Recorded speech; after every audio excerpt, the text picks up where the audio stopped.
Quo Vadis Garuda. Membicarakan nasib Garuda seperti tak habis dibahas. Pemerintah membuka opsi melikuidasi Garuda apabila proses restrukturisasi mengalami jalan buntu. Bahkan maskapai pengganti seperti Pelita Air Service sudah digaungkan sebagai pengganti Garuda. Beberapa pihak yang kontra dengan pandangan ini melihat bagaimana secara historis Garuda membawa nama Indonesia bahkan sejak awal era kemerdekaan, sehingga Garuda patut diselamatkan. Upaya restrukturisasi sampai tuntas harus dilaksanakan terlebih dulu sebelum opsi likuidasi ditempuh. Kesulitan keuangan yang dialami Garuda sebetulnya terjadi beberapa tahun terakhir sebelum COVID-19 meledak di akhir 2019. Pemicu utamanya adalah tingginya struktur biaya perusahaan, terutama terkait biaya leasing pesawat. Nilai sewa pesawat Garuda dianggap yang paling mahal dibandingkan harga sewa normal di industri. Sementara di sisi pengelolaan rute pesawat, terutama di rute internasional, mengalami kerugian karena rute long distance memiliki load factor yang rendah.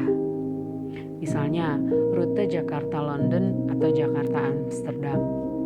Sementara rute Asia Timur yang padat dengan potensi turis terkadang malah kekurangan armada.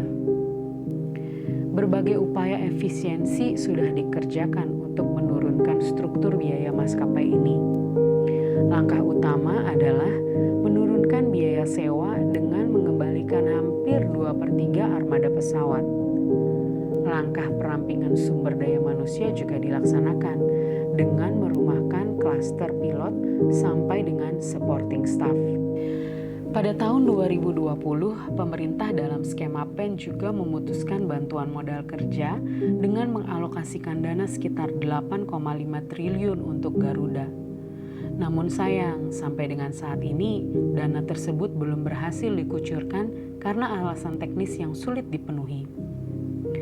Pandemi COVID-19 terus berlangsung sampai dengan semester pertama tahun 2021. Tekanan keuangan yang dialami Garuda tentu makin kuat. Laporan keuangan tahun 2020 menunjukkan kerugian Garuda mencapai 2,44 miliar dolar AS atau setara dengan 35,38 triliun rupiah. Pendapatan Garuda pada 2020 sebesar 1,20 miliar dolar AS, anjlok dari 2019 yang sebesar 3,77 miliar dolar AS.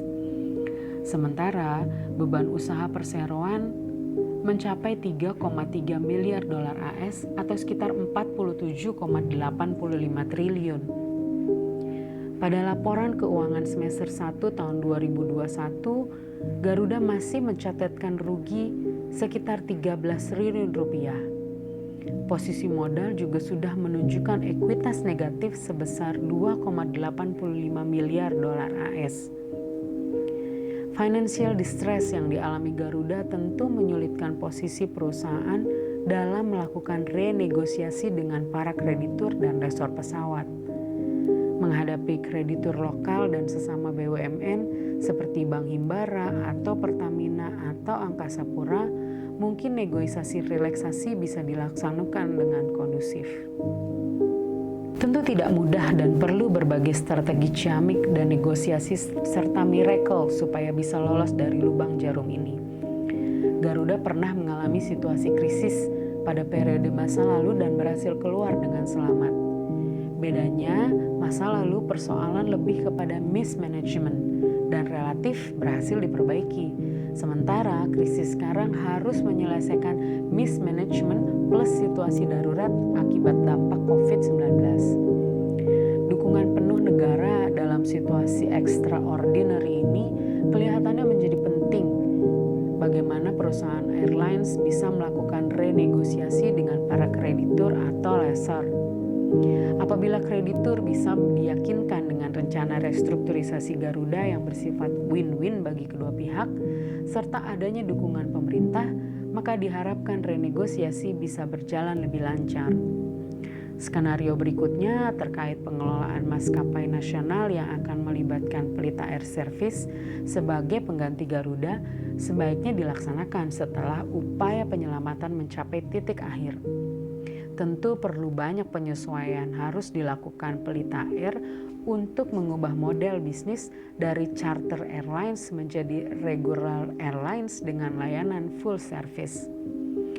Apalagi bisa segera mencatatkan diri sebagai bagian dari maskapai bintang 5 seperti yang dicapai Garuda dengan keanggotaan di SkyTeam sejak 2014. Publik berharap penyelesaian Garuda Indonesia bisa mencapai titik terang. Perusahaan negara yang sudah eksis sejak awal kemerdekaan ini punya sejarah yang heroik. Semoga dukungan pemerintah dan publik serta keajaiban masih berpihak pada Garuda Indonesia.